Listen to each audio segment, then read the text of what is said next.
بسم الله الرحمن الرحيم. السلام عليكم ورحمة الله وبركاته.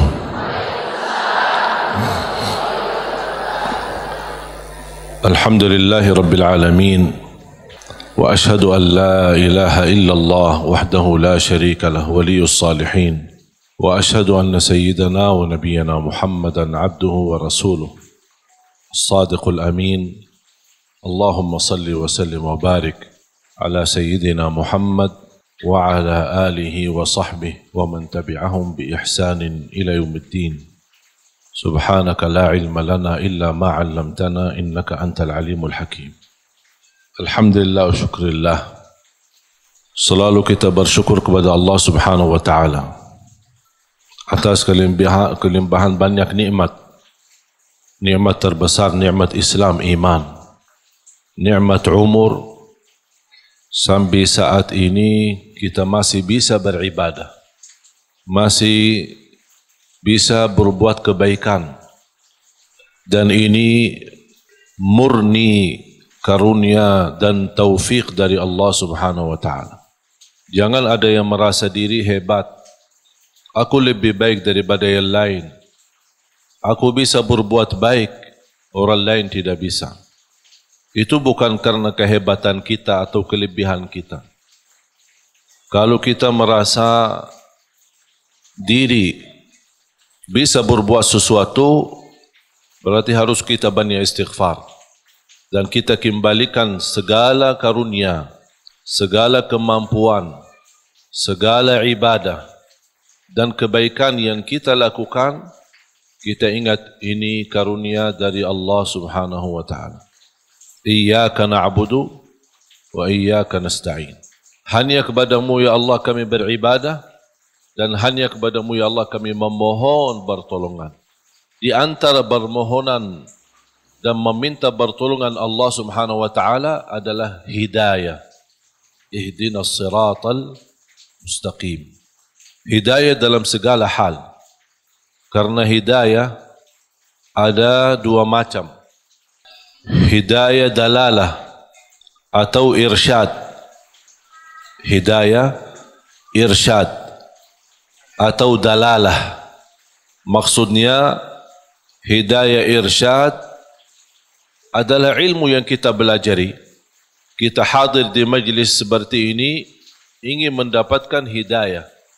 Hidayah irsyad adalah hidayah petunjuk, hidayah memberitahu, menambah ilmu.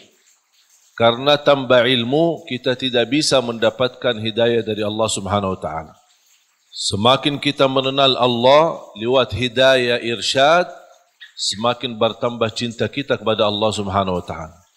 Dan hidayah irsyad itu tugas para nabi, dan sesudah para nabi dan rasul tugas para ulama membagikan hidayah irsyad, menyampaikan, memberitahu mana yang baik buat umat, mana yang tidak baik.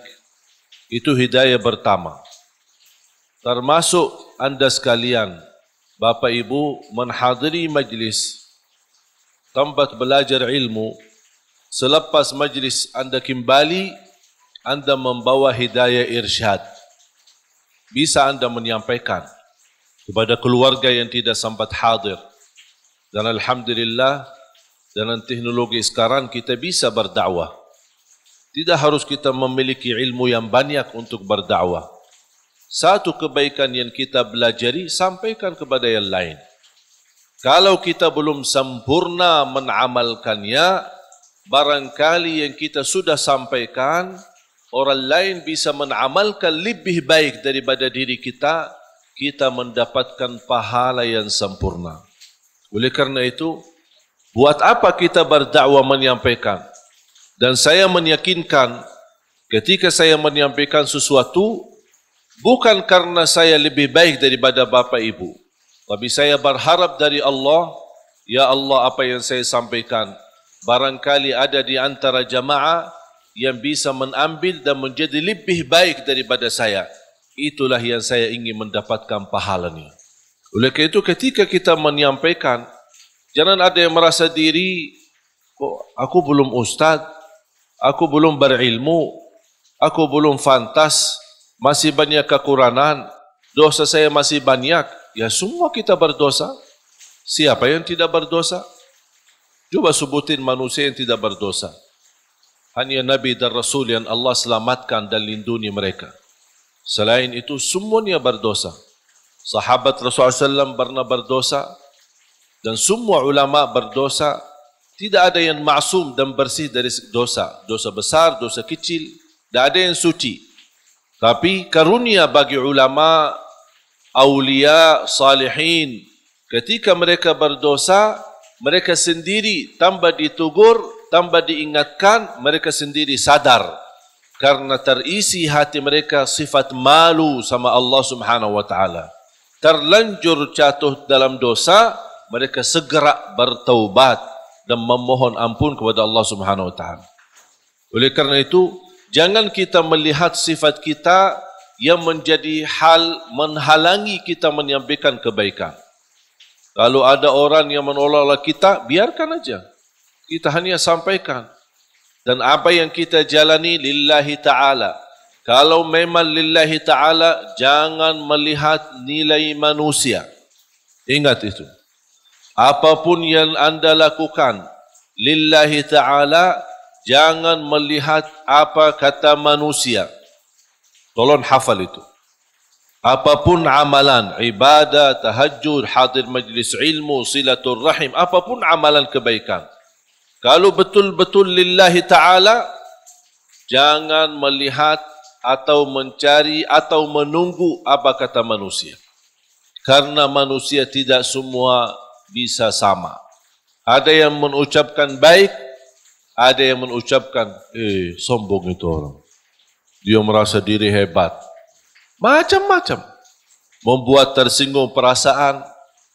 Kemarin ada yang kirim Instagram, dia bertanya, kenapa saya setiap berbuat kebaikan dinilai sama orang lain buruk? Ini riya, ini apa, ini apa. Saya bertanya, kamu kerjakan ini lillahi ta'ala bukan? Dia bilang, ya karena Allah. Ya udah, tidak usah lihat apa kata manusia. Biarkan saja. Kalau anda berduli apa kata manusia, berarti itu bukan lillahi ta'ala. Dan itu yang disebutkan kata ikhlas. Dan jangan harap manusia puas. Jangan harap manusia ridha. Kita berdakwah, tidak semua orang suka dengan dakwah kita. Ada yang suka, ada yang tidak suka. Apapun alasannya, biarpun tambah alasan, dalam hati tidak suka. Masa saya memaksa-maksa dia harus suka? Atau saya berdebat, kenapa kamu tidak suka dengan dakwah saya? Apapun alasannya, terserah. Itu pilihan dia. Kenapa aku yang pusing? Kalau dia milih suka atau tidak suka. Makanya yang kita harus menjadi target buat kita adalah semata-mata apa yang kita kerjakan lillahi ta'ala. Sungguh, kalau kita fokus seperti ini, insya Allah tenang hati kita. Apa yang diucapkan oleh orang, kita tidak berdulikan. Mau dia tetangga, mau dia sahabat, mau dia kerabat, tidak usah diberdulikan. Bahkan apa yang diucapkan oleh manusia, apalagi yang membuat perasaan kita tersinggung, jadikan teguran buat kita. Barangkali saya belum sempurna, barangkali saya belum baik, barangkali ada yang kurang. Udah menjadi pelajaran buat kita. Saya punya doa. Saya suka ketika mendengar berita ada orang koreksi saya atau menurani atau menyebutkan kata-kata yang kurang baik.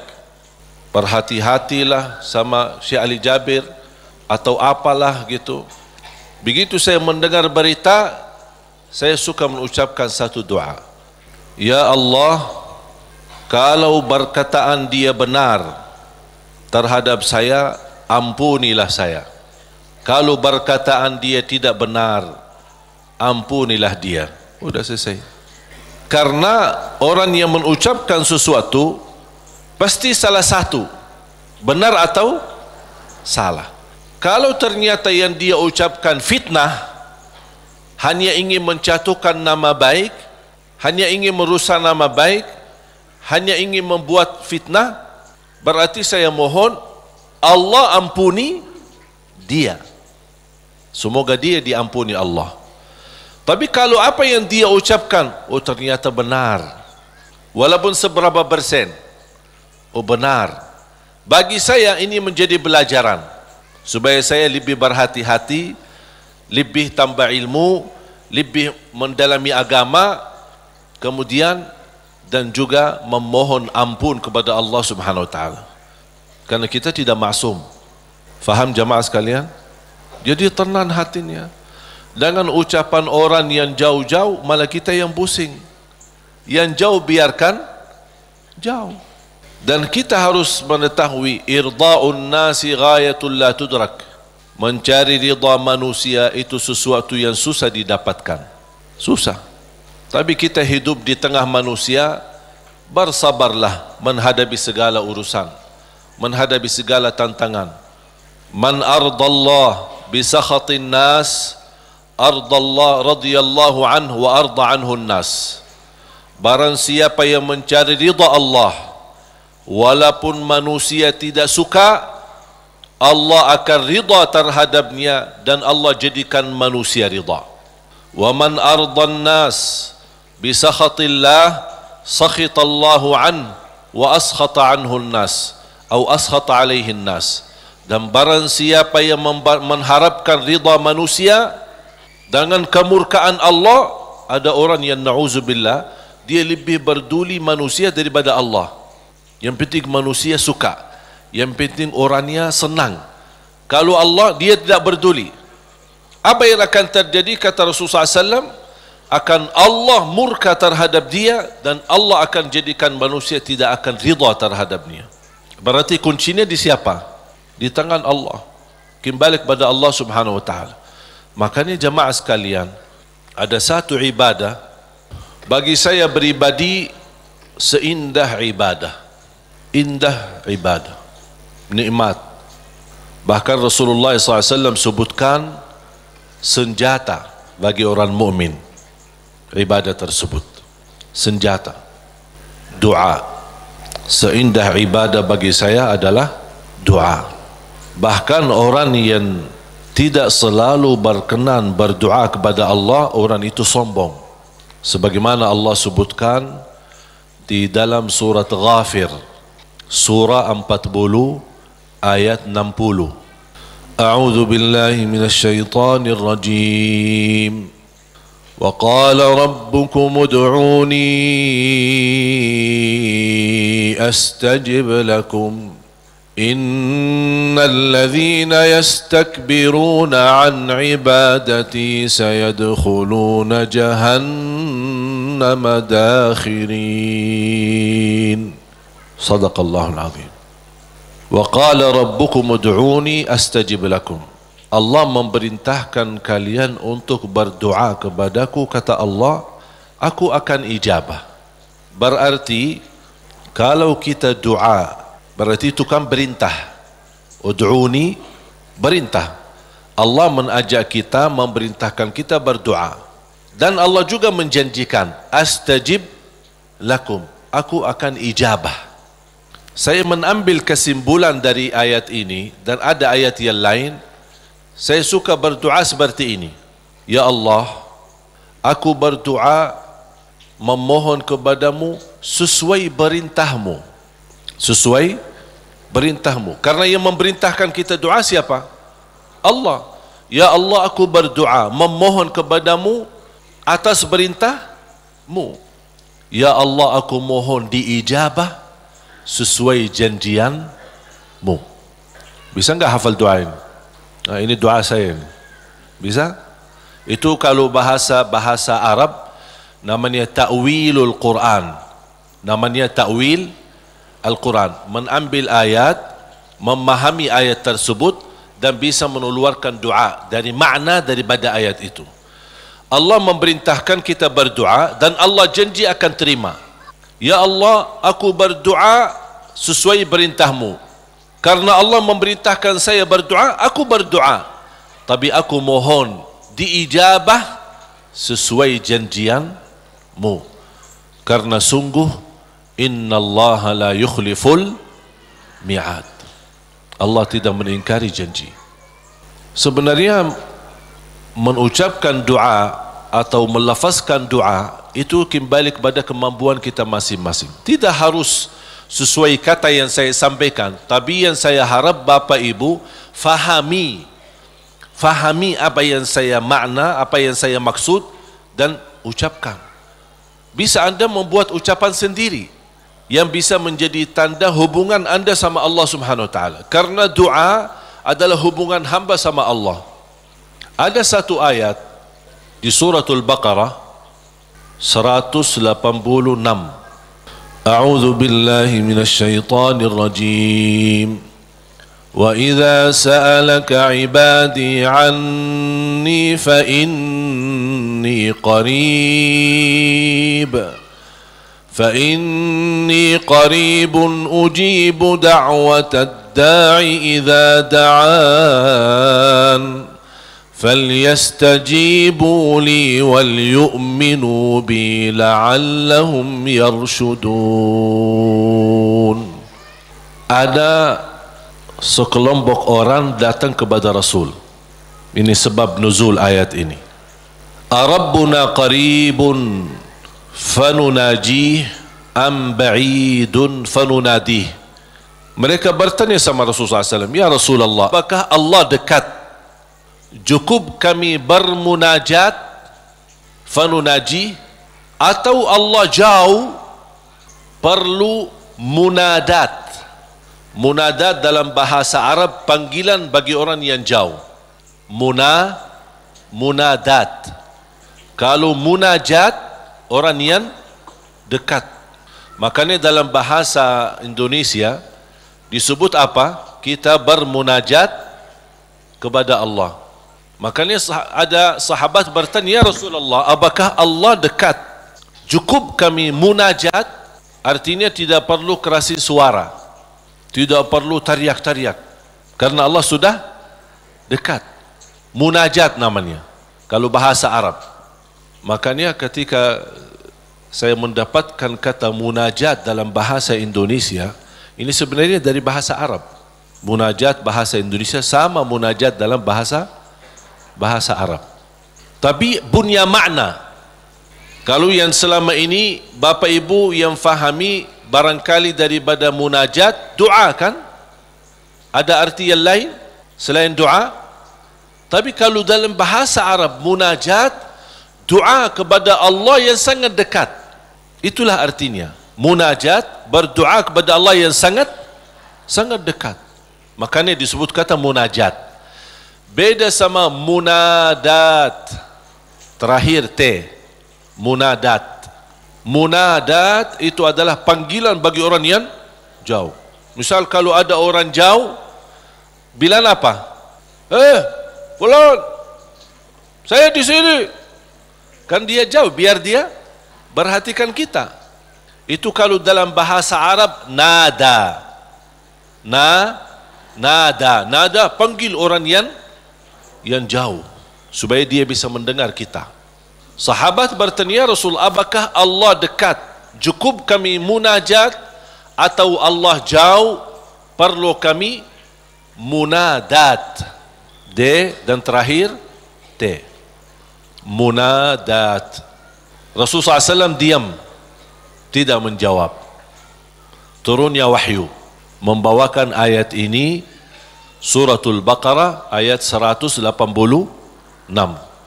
Kata Allah Subhanahu wa taala kepada Nabi Muhammad, kalau ada yang bertanya apakah aku dekat, wa idza sa'alaka ibadi anni, atau jauh, jawablah, fa inni qarib, aku sangat dekat.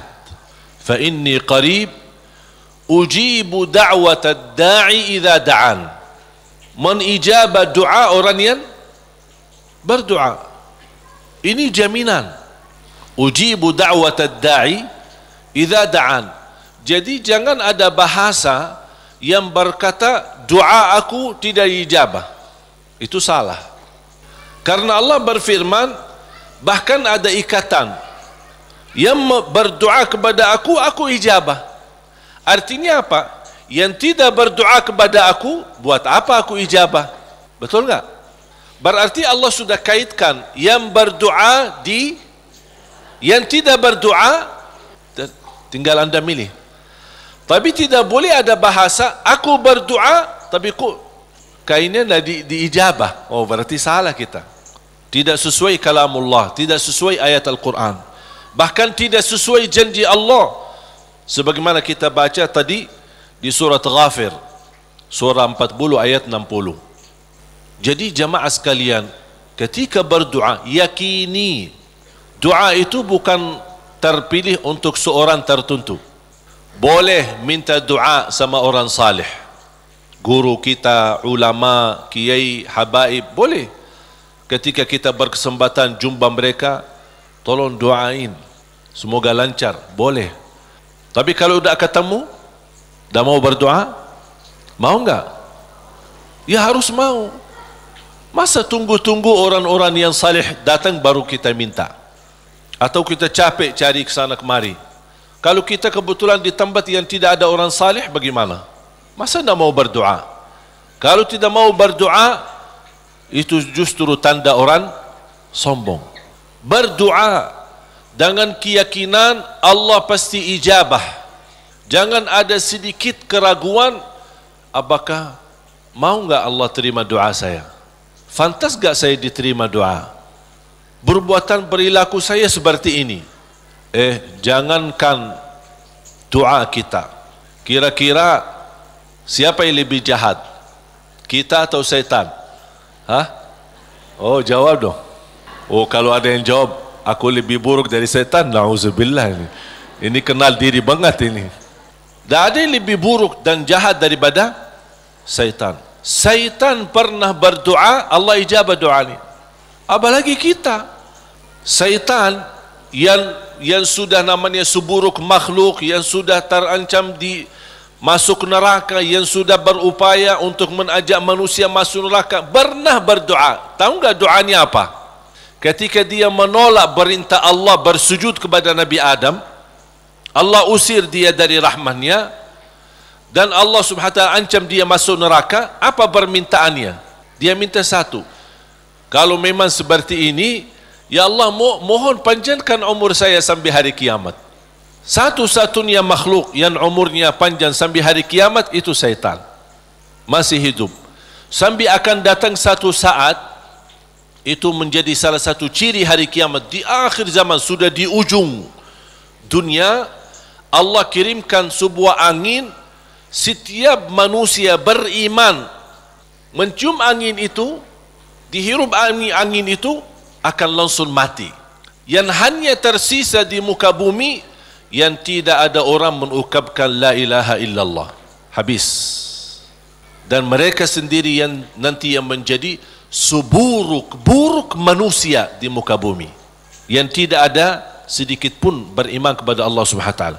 Dan mereka yang akan menghadapi proses kejadiannya hari kiamat, sampai mereka mati semua total, baru Allah Subhanahu wa taala memerintahkan malaikat Israfil untuk meniup, dan kemudian keluar suara yang kencang dan dihidupkan semua manusia kembali, yang baik, yang buruk, yang salih, yang talih, yang beriman, yang tidak beriman, semua akan dihidupkan kembali sama-sama.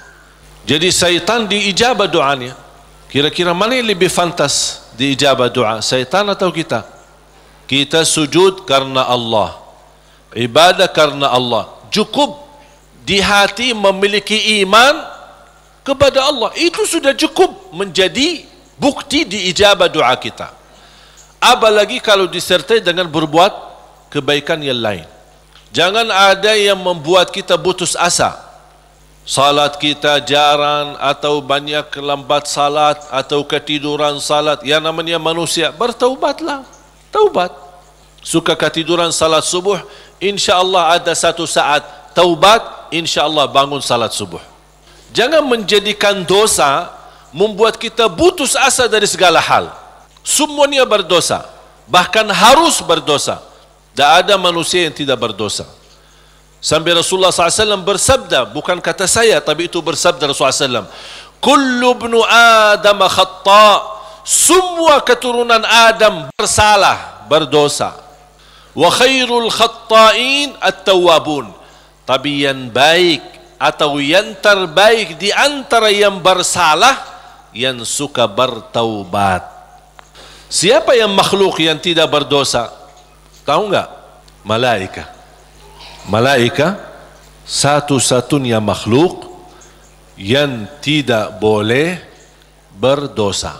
Tidak boleh berdosa, tidak boleh lupa, tidak boleh lelah, tidak boleh capek, dan ibadah seterus-terusnya sampai mati. Mengapa? Karena Allah menciptakan mereka seperti itu. Allah menciptakan malaikat dari cahaya. Tugasnya la ya'suna Allah ma amarahum wa yaf'aluna ma yu'marun. Sebagaimana Allah Subhanahu wa taala berfirman di surah At-Tahrim, sifat mereka, karakter malaika adalah mereka tidak pernah berdosa dan bermaksiat terhadap perintah Allah Subhanahu wa taala, dan selalu mereka mengikuti dan melaksanakan perintahnya. Itu malaika. Makanya tidak ada malaikat yang diajak bertaubat, tapi kita manusia harus berdosa. Sebagaimana bersabda Rasulullah SAW, semua keturunan Adam bersalah, berdosa. Yang terbaik di antara mereka adalah yang suka bertaubat. Dosa sengaja, dosa tidak sengaja, dosa kecil, dosa tidak kecil, dosa tulisan. Sekarang karena kita bergaul dengan sosial media, pasti ada kata-kata. Ada dosa yang membawa perasaan, mengikuti perasaan, cinta, ucapkan kata-kata melalui WhatsApp atau bersama teman, melembar kata barangkali awalnya tidak sengaja membuat dia jatuh cinta, besok lama-kelamaan menjadi pacaran. Ini kan awalnya dari dosa ucapan. Ketik namanya, ketik dosa. Diketik dosa itu, ketik, tik, tik, tik, tik. Awalnya enak kan? Awalnya hanya ngobrol kan? Ngobrol biasa. Lama-kelamaan ada ucapan. Berapa ketikan kita yang bertahun-tahun atau berbulan-bulan, berapa banyak yang kita, berapa kata? Coba. Makanya bayangkan jamaah sekalian, karunia dari Allah. Kalau setiap kata yang kita tuliskan ini dosa dan maksiat, Allah hukum kita, habis. Sudah habis kita. Berapa ucapan yang kita ucapkan? Apakah anda bisa jamin segala ucapanmu 100% bersih? Tidak bisa. Ada yang anda ucapkan tanpa sengaja membuat orang lain tersinggung, itu dosa. Membuat orang lain sakit hati, apalagi kalau sengaja.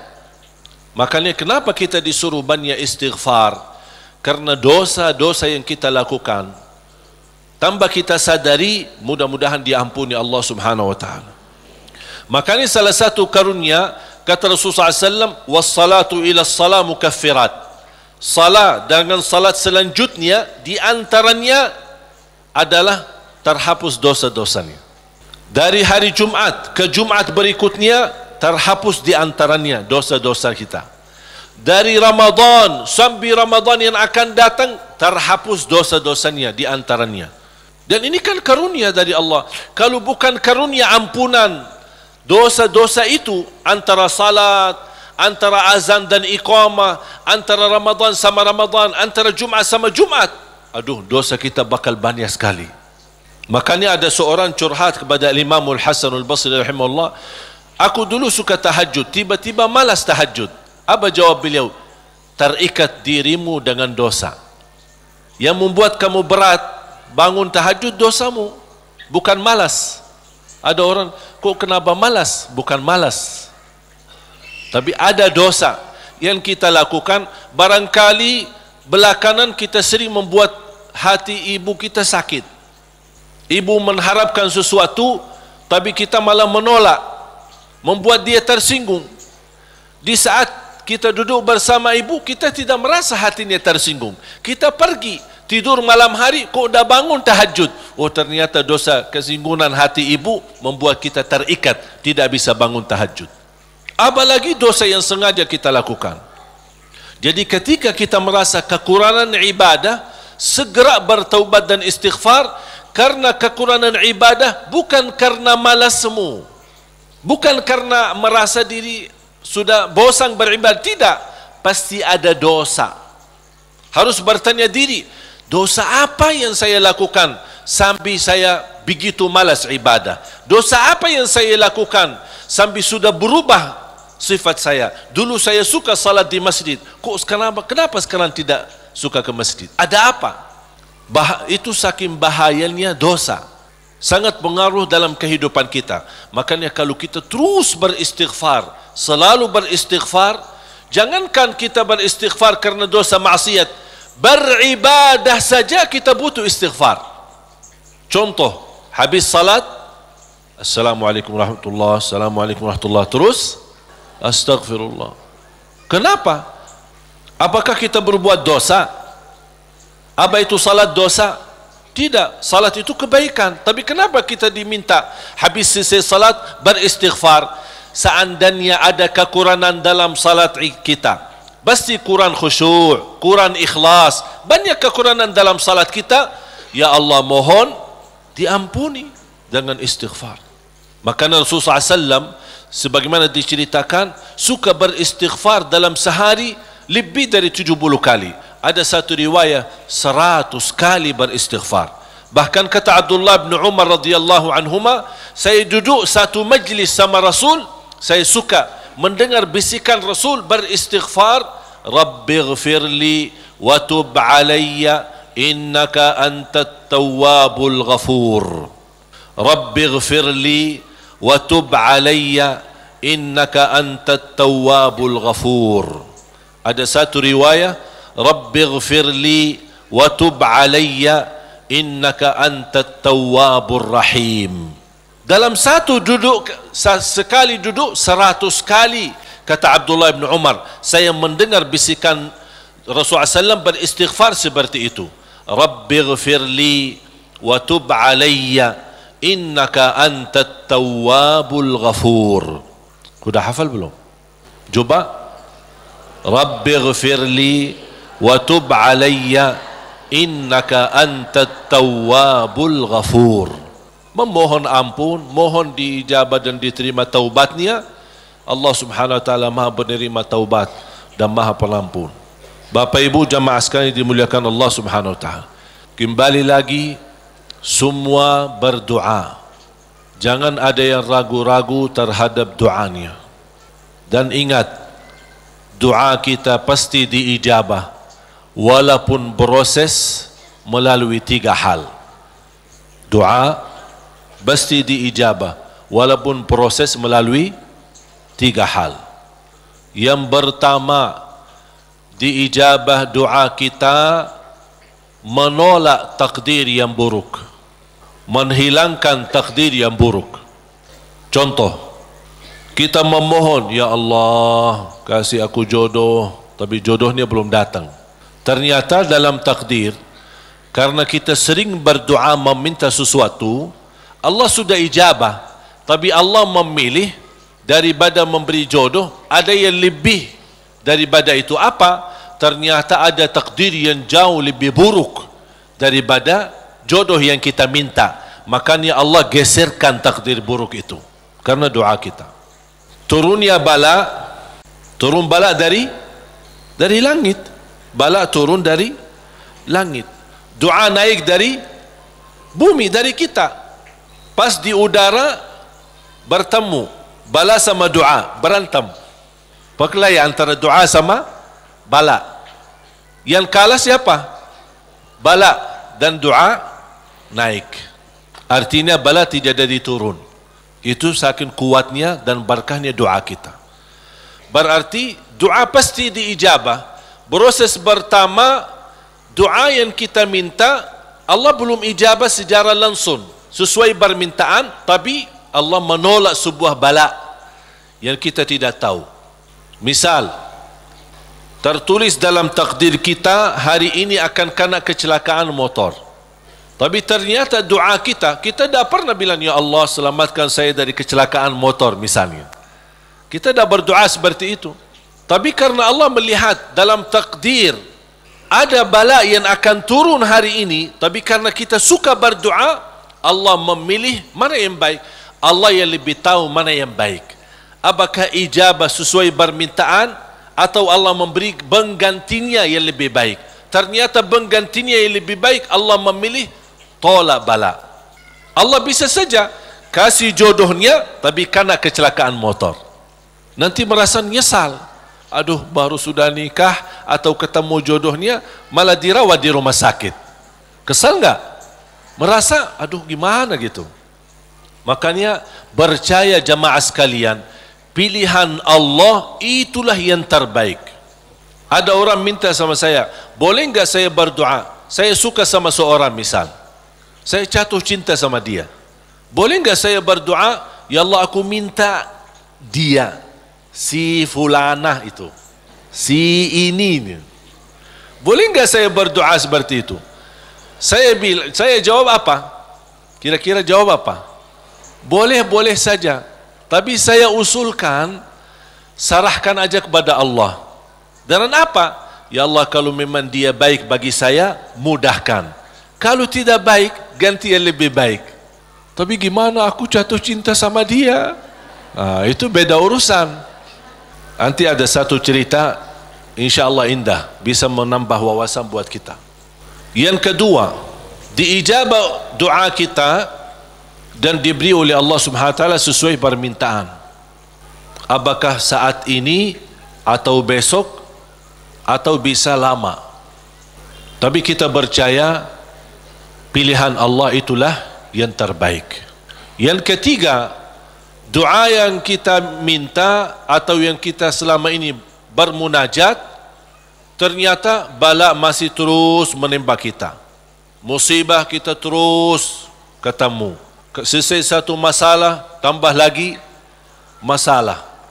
Kemudian permintaan yang kita minta juga belum ketemu. Saya minta kerjaan yang bagus, belum ketemu. Saya sudah berusaha melamar kerja sana sini, belum ada. Terus mana doa aku selama ini, mana? Ternyata yang ketiga, contohnya yang di ketiga. Yang ketiga apa? Allah simpan doa kita buat di akhirat. Berarti tidak ada yang hilang di sisi Allah.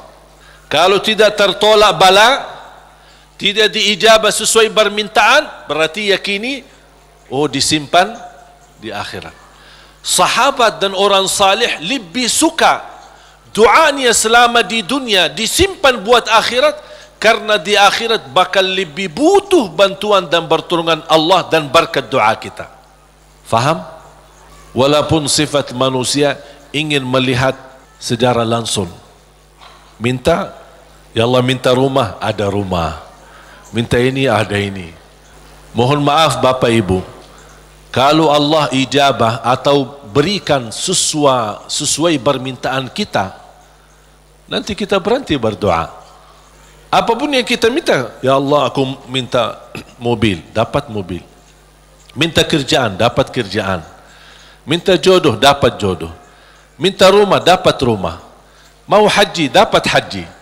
Terus segala yang kita minta dapat. Habis, dah ada minta lagi. Terus berdoa enggak?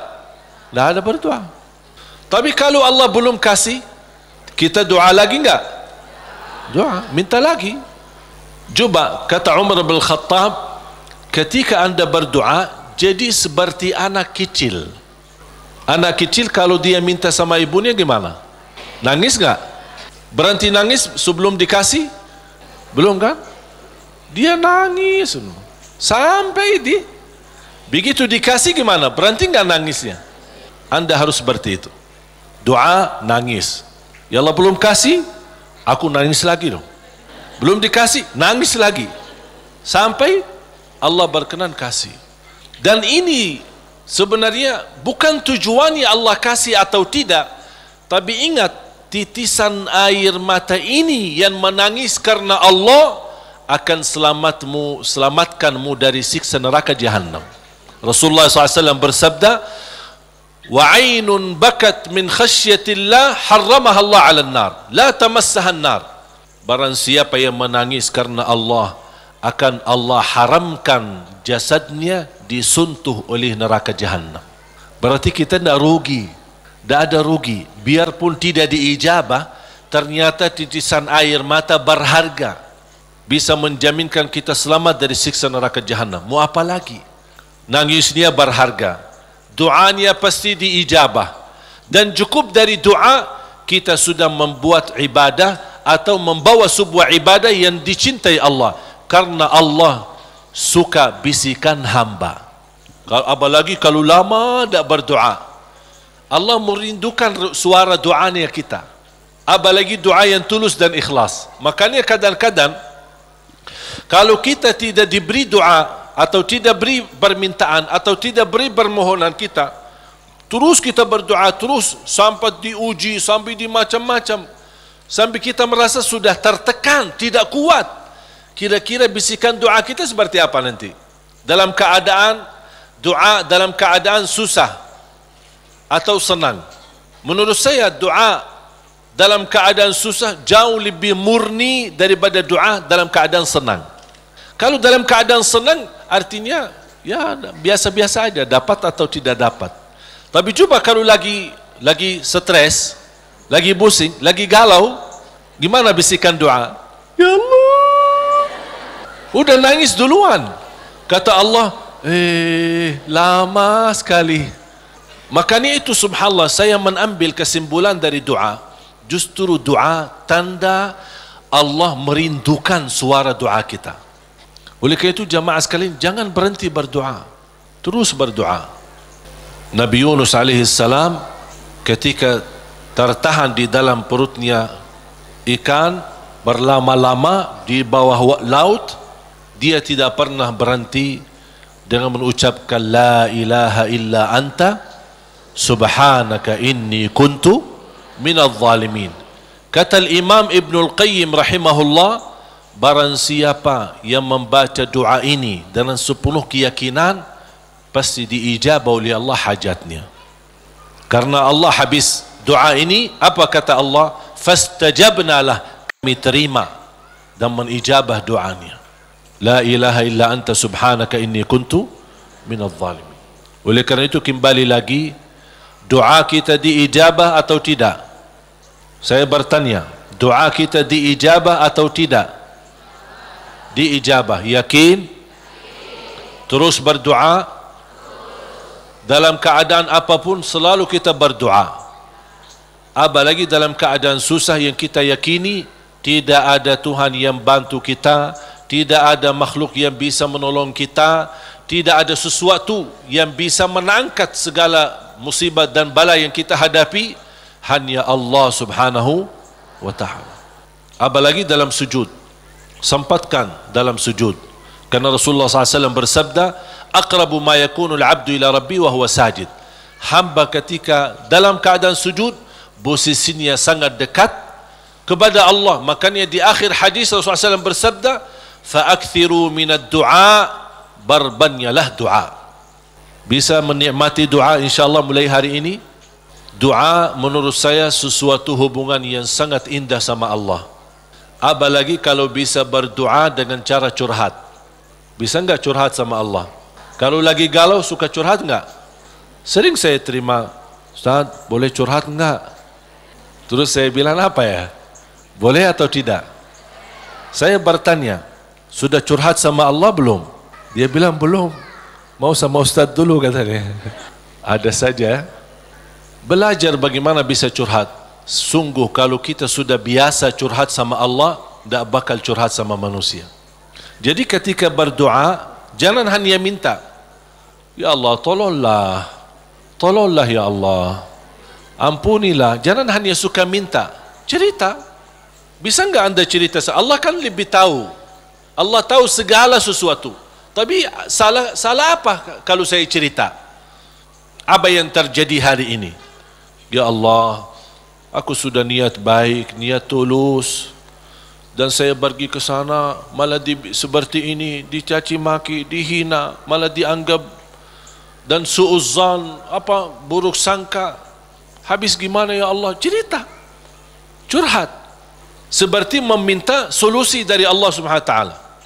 Kalau belum merasa ada jalan, wallahi akan merasa nikmat. Cukup anda bisa nikmat bersama Allah Subhanahu wa taala. Sebagaimana Nabi Yaqub ketika kehilangan anaknya, ada dia berkata apa? Qala innama ashku bathi wa huzni ila Allah. Aku hanya mampu curhat kepada Allah Subhanahu wa taala. Aku ingin cerita. Padahal Allah tahu apa yang terjadi, tapi dia ingin cerita lagi sama Allah Subhanahu wa taala. Ungkapkan cerita ini kepada Allah, itu sudah merasa diri dan membuat hati kita tenang. Kembali kepada hidayah, dan saya tutupi cerita. Jadi hidayah yang pertama, hidayah dalalah wa irsyad, seperti tugas para nabi dan rasul dan ulama berdakwah, dan anda semua bisa membagi hidayah irsyad, memberitahu ke orang lain lewat SMS, lewat WhatsApp, lewat apa saja yang kita mampu secara langsung. Yang kedua adalah hidayah taufiq. Hidayah taufiq.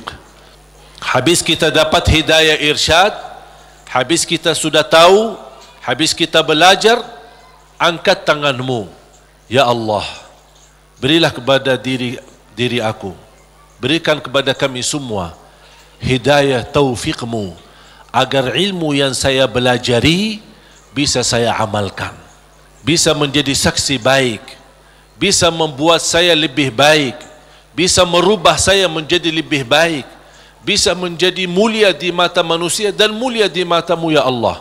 Itu namanya hidayah taufiq. Itu yang dimaksud ihdinas siratal mustaqim. Makanya ketika kita sudah membaca Al-Fatihah dan setelah memuji Allah Subhanahu wa taala, kita meminta hidayah taufiq dari Allah Subhanahu wa taala, meminta petunjuk dalam segala hal. Dalam rumah tangga kita mohon hidayah taufiq. Istri urus suami, minta hidayah taufiq. Suami menurusi dan melayani istrinya, minta hidayah taufiq. Dua-duanya melayani anaknya dan mendidik anaknya, minta hidayah taufiq, supaya terbangun rumah tangga sakinah mawaddah rahmah. Ketika kita bekerja, minta hidayah taufiq, supaya kerja ini benar-benar merubah ibadah dan juga penghasilannya menjadi halal dan jauh dari syubhat, apalagi yang haram. Kita meminta hidayah taufiq dalam segala kehidupan kita, langkah-langkah menuju masjid, mencari nafkah, mencari rizki, semua dalam kehidupan kita selalu disertai dengan hidayah taufiq. Kalau hidayah taufiq, berarti Allah telah memimpin kita untuk memberi yang terbaik. Kalau Allah memimpin kita memberi yang terbaik, berarti Allah sudah berkenan menerima amalan yang sudah kita berikan kepada Allah Subhanahu wa taala. Bapak Ibu, saya tutupi satu cerita. Ada seorang bekerja cukup, penghasilannya pas-pasan, kerjaannya sederhana di sebuah pabrik. Dia jatuh cinta sama seorang wanita, tapi dia merasa diri belum memiliki kemampuan untuk bisa melamar dia. Dia hanya berdoa kepada Allah Subhanahu wa taala bagaimana supaya bisa mendapatkan kerjaan yang lebih baik, kerjaan yang lebih besar, supaya penghasilannya banyak dan bisa membawa dia atau menikahi dia. Sudah berdoa, sudah memohon berlama-lama, tapi dia tidak sabar untuk menanti-nanti bertemu dengan jodohnya. Dan dia tidak menyerahkan kepada pilihan Allah mana yang terbaik. Ternyata dia sendiri dengan merasa diri hebat untuk mencari solusi sendiri. Dia membaca sebuah iklan penawaran kerja di tempat yang baik, yang bagus, gajinya lebih besar. Dia membuat surat memundurkan diri dari tempat kerjaan untuk melamar kerjaan yang baru. Dan semua perjuangan ini ujung-ujungnya harapannya untuk bertemu dengan jodohnya supaya jangan sampai kehilangan yang dia cintai. Dalam perusahaan itu ketika dia memundurkan diri, kata pemilik perusahaan, karena orangnya luar biasa, kerja rapi, tertib, bagus, kenapa kamu mengundurkan diri? Saya dapat kerjaan di tempat lain yang lebih bagus. Sambil ditawarkan kenaikan gaji, walaupun tidak sebanyak perusahaan baru, tapi tetap dia mengambil keputusan mundurkan diri. dia mundurkan diri dengan harapan mudah-mudahan diterima di tempat kerjaan yang baru. Dalam perjalanan lewati lampu merah, di lampu merah berikutnya ada melanggar lampu merahnya dan menabrak mobilnya karena kecelakaan. Akibat kecelakaan itu lumpuh kakinya, masuk ke rumah sakit. Dari hasil kecelakaan ini dia kehilangan kerja yang lama, kehilangan kerja yang baru, hilang dua-duanya. Berharap selama dia di rumah sakit barangkali si perempuan yang selama ini dia cintai bisa datang. Ternyata berhari-hari tidak pernah datang. Di SMS tidak dibalas, di telepon tidak diangkat. Tapi dia tidak pernah putus asa karena masih cinta sama dia. Habis dia berupaya dan bekerja keras dari rumah sakit, akhirnya datang yang menjadi harapan dia, calon istrinya. Melihat keadaannya sudah tidak ada kaki, dalam keadaan tidak bisa bergerak, tidak bisa berbuat apa-apa. Datang melihat keadaannya, si calon istrinya ikut sedih, tapi tidak berbanyak bicara. Kemudian dia meninggalkan rumah sakitnya dan dia SMS kepada si laki, mohon maaf, barangkali kita bukan jodoh. Soalnya ada seorang yang datang ke rumah bapa melamar saya. Bertambah sakit, sakit kaki ditambah sakit hati. Yang menabrak dia ketika kecelakaan ternyata seorang perempuan cantik dan dari keluarga yang kaya. Dan subhanallah, karena si perempuan ini merasa diri bersalah, selama di rumah sakit si perempuan ini terus melayani dengan ikhlas dan tulus. Tapi si laki ini masih hatinya ke si perempuan itu. Sampai alhamdulillah selesai dirawat di rumah sakit, dipindahkan ke rumahnya. Pas sampai ke rumahnya, masih si perempuan cantik itu suka datang ke rumahnya melayani, dan ada ibunya juga, ibu si laki itu. Lama kelamaan sudah mulai terbawa hati dan perasaan, tapi dia merasa malu. Wanita ini cantik, dari keluarga yang kaya, aku orang susah, dulunya aku bekerja aja pas-pasan, apalagi sekarang tidak ada kerja. Dalam keadaan kalau saya bicara sama dia, kira-kira mau enggak sama aku? Dia masih belum meyakinkan. Dia hanya menyerahkan kepada Allah Subhanahu wa taala. Ketika satu saat pagi hari, dia sudah merasa setiap pagi menunggu si perempuan datang, karena dia suka rutin, ikhlas, tulus untuk datang melayani. Di pagi hari menunggu datang si perempuan, seperti biasa bikinin teh, terus datang siapin sarapan, walaupun ibunya ada, tapi dia sudah merasa diri bersalah, ingin membalas, ingin berbuat sesuatu. Dan langsung perempuan berkata, aku ingin sampaikan sesuatu, boleh? Kata si laki, saya juga ingin menyampaikan sesuatu, tapi tidak apa-apa, kamu duluan. Langsung si perempuan dengan keberanian dia berkata, mau enggak berkenan saya jadi istrimu? Sama dengan harapan dia. Dia langsung kaget, seperti perasaan yang sama, keinginan yang sama, hati yang sama. Tapi langsung kata beliau, apa yang saya bisa berikan? Saya orang biasa, orang miskin, dalam keadaan begini, tidak bisa bekerja. Langsung perempuan ini, jangan fikirkan soal kerjaan. Ayah saya seorang pemilik perusahaan besar, saya bisa mendapatkan kerjaan di tempat ayah saya. Langsung kata dia, bagaimana aku bisa bekerja dalam keadaan begini? Kerjaan kamu mudah di kantor, tidak perlu di lapangan.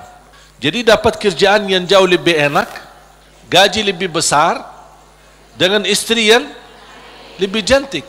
Gimana si wanita itu? Si perempuan itu yang melamar dia sudah nikah, ternyata hasil nikahnya tidak bertahan lama, cerai. Kenapa cerai? Karena tidak bisa punya keturunan.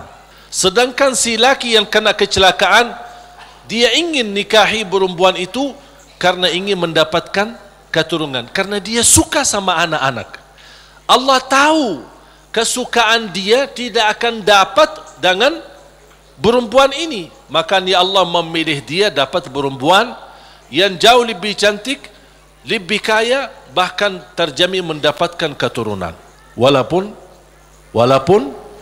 kecelakaan. Bisa enggak faham dari cerita ini? Pilihan Allah itulah yang terbaik, walaupun karena kecelakaan. Artinya apa?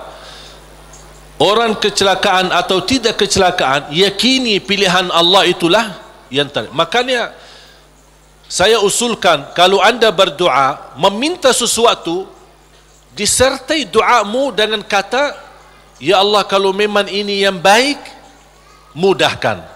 Kalau ya Allah melihat ada yang lebih baik, berilah yang terbaik. Soal lamar kerja, soal jodoh, soal belajar, siswa di sini atau di luar negeri, dimanapun, apapun langkah yang anda ingin ambil keputusan, minta sama Allah, ya Allah, kalau memang keputusan saya ini itulah yang terbaik, mudahkan. Kalau tidak baik, ya Allah, pilihlah yang, tunjukkanlah kepada saya yang lebih baik.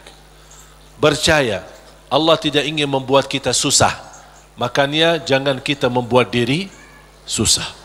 Allah akan memberi yang terbaik walaupun prosesnya lewat ujian, melalui ujian.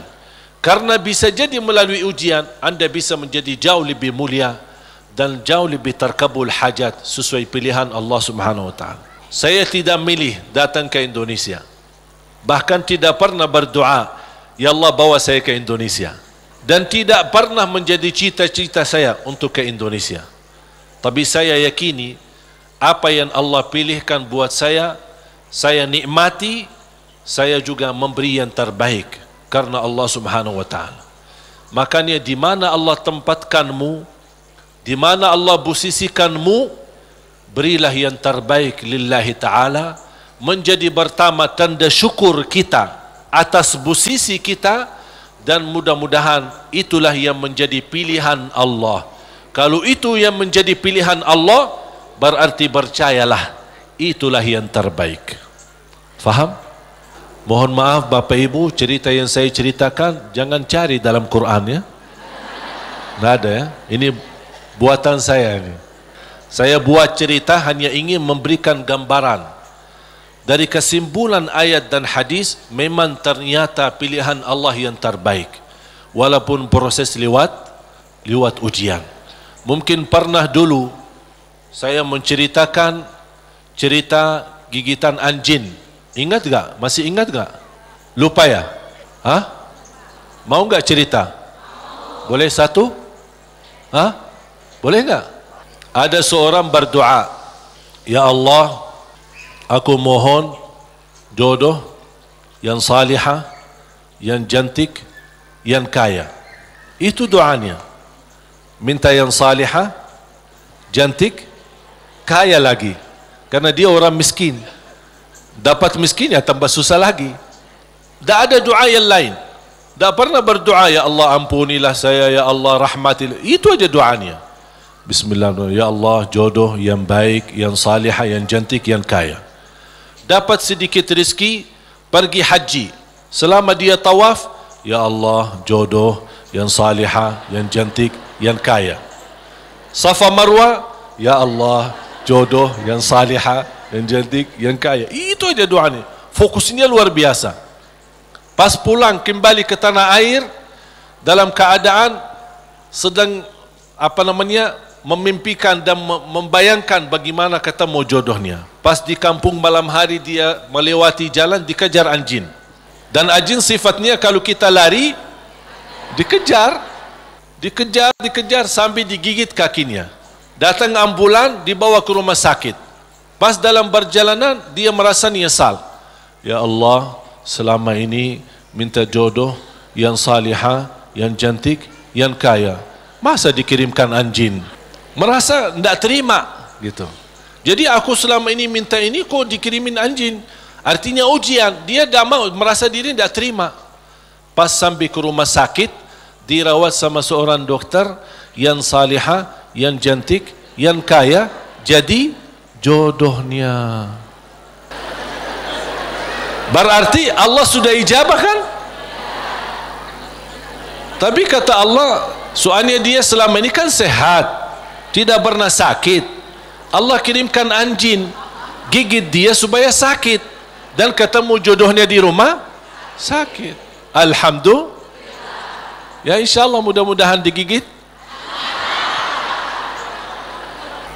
Makanya subhanallah jemaah sekalian, wallahi percayalah sama Allah, percayalah sama Allah. Mudah-mudahan insyaAllah apa yang kita harapkan untuk saudara kita mudah-mudahan dikabul oleh Allah subhanahu wa ta'ala. Bismillahirrahmanirrahim. Alhamdulillahi rabbil alamin. Ya Rabbi lakal hamdu kama yanbaghi li jalali wajhikal karim wa li azimi sultanik. Allahumma salli ala Muhammad wa ala ali Muhammad. Ya Allah ya arhamar rahimin. Ya arhamar rahimin. Ya arhamar rahimin. Rahmatilah kami semua ya Rabbal alamin. Kami hamba yang lemah, yang masih banyak dosa dan maksiat, banyak kesalahan terhadap diri kami, kesalahan terhadap orang tua kami, kesalahan terhadap saudara kami.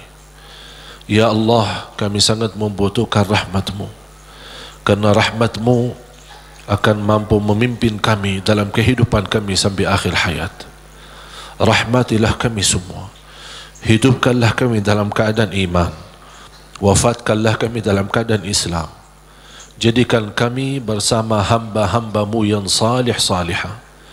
Ya Allah, doa kami untuk saudara kami di Palestina. Betapa berat ujian yang dihadapi oleh mereka. Masjidul Aqsa, tempatnya Isra dan Mi'raj Nabi Muhammad sallallahu alaihi wasallam, sedang menghadapi ujian. Ya Allah, dengan kepedulian kami terhadap saudara kami di Palestina, mudah-mudahan momen ini menjadi salah satu sebab menyatukan umat Islam ya Rabbal Alamin. Sebagaimana kami mampu merapatkan saf kami di dalam masjid, kuatkanlah kami ya Allah agar mampu merapatkan saf-saf kami di luar masjid. Birahmatika ya arhamar rahimin. Tolonglah saudara kami, lindunilah Masjidul Aqsa dan Qubbatus Sakhra. Lindunilah ya Allah tempat tanah suci ya Rabbal Alamin dari segala keburukan, dari segala bala. Ya arhamar rahimin. Ya Allah, ampunilah dosa kami, kesalahan kami, tutupi aib-aib kami, maafkan kekurangan kami. Aku mohon ya Allah untuk semua yang hadir, selepas majlis ini masing-masing pulang sudah diampuni segala dosanya.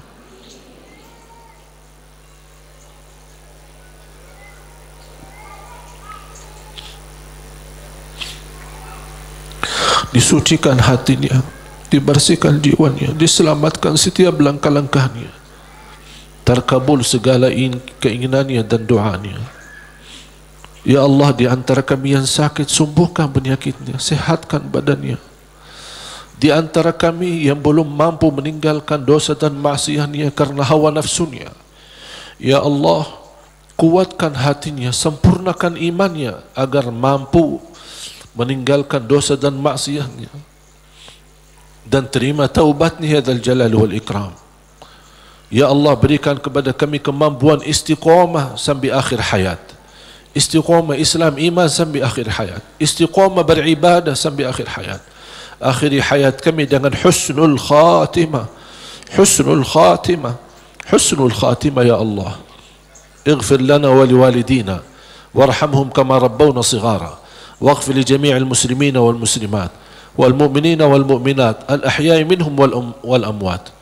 Tolonglah saudara kami ya Allah di negara Rohingya, di Yaman, di Irak, di Libya, di Syria. Ya Allah, tolonglah saudara kami, angkat segala bala dan musibah, Berikan kemenangan ya Dzal Jalal wal Ikram terhadap orang-orang yang zalim ya Dzal Jalal wal Ikram. Angkatlah kezaliman terhadap umat Islam ya Allah. Jauhkanlah kami dari segala macam kezaliman ya Rabbal Alamin. Lindungilah kami ya Allah dari segala keburukan, dari segala bahaya ya Arhamar Rahimin. Rabbana taqabbal minna innaka antas samiul alim wa tub alaina innaka antat tawwabur rahim. Ya Allah, atas izinmu kami sama-sama berkumpul di masjid ini. Ya Allah, berilah kepada kami kemuliaan, sama-sama jumpa kembali di dalam surgamu ya Allah.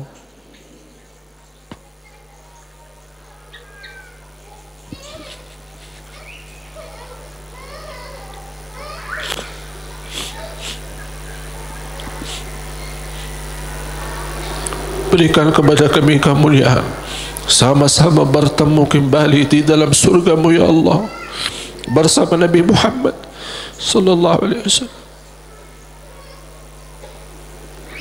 ربنا آتنا في الدنيا حسنة وفي الآخرة حسنة وقنا عذاب النار وصلى الله على سيدنا ونبينا محمد وعلى آله وصحبه وبارك وسلم. سبحان ربك رب العزة عما يصفون وسلام على المرسلين والحمد لله رب العالمين.